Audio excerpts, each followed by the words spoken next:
ለአብርሃም የሰጠሽው ሰዓት ለአብርሃም ያደረግሽለት ሰዓት ያው በአክብሮት እንጂ እንዴ ማውለቃችሁ ሳይንስ ለምንድን ነው ለኔ የምትመልስልኝ? በአክብሮት እንጂ ስጦታ ይመለሳል እንዴ ፍሬም?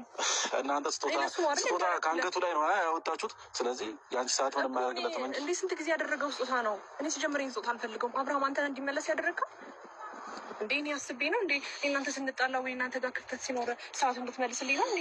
በቃ ካሁን በኋላ አንቺ ግራ አንቀቦም ሆነ የአንቺን ስጦታ ለአብርሃም አያስፈልገውም። ስለዚህ ሰዓትሽን ይዘሽ ሂጂ በቃ። ወይ አንዴ ፍሬም ስማኝ፣ እኔ ሰዓት ውስጥ ብዬ ጠየቅኩት እኮ የኔን ሰዓት አውልቆ ሌላ አዲስ ሰዓት ማድረጉ ለምን አስፈለገ ብዬ ነው። ገባህ አይደለ? የአንቺ ነገር አያስፈልገውም። ግልጽ አይደለም እንዴ እያወራን ያለ ነው። አብርሃም የእሷ ነገር ያስፈልጋል። ካሁን በኋላ አያስፈልገውም። በቃ ከዚህ በኋላ ስለማላረገው እኔ ጋር ተቀምጦ ምንም አያደርግም። ምን ማለት ነው? እንዴት በቃ ተቀበዩና ሰዓቱን ይዘሽ ካሁን በኋላ ደግሞ ኤፍሬም ስጦታ ከመጀመሩ ነው መመለስ የተጀመረው። በእግዚአብሔር ኤፍሬም ስለማያስፈልገው ነዋ እንዴ። የአንቺ ስጦታ እሱ ጋር መቀመጡ ምንም ፋይዳ የለውም። ስለዚህ ከነ ሰዓትሽም ከነ ራስሽም ከነ ስጦታሽንም ሂጂ በቃ። ካሁን በኋላ አብርሃም አጠገብ እንድትደርሺ አልፈልግም።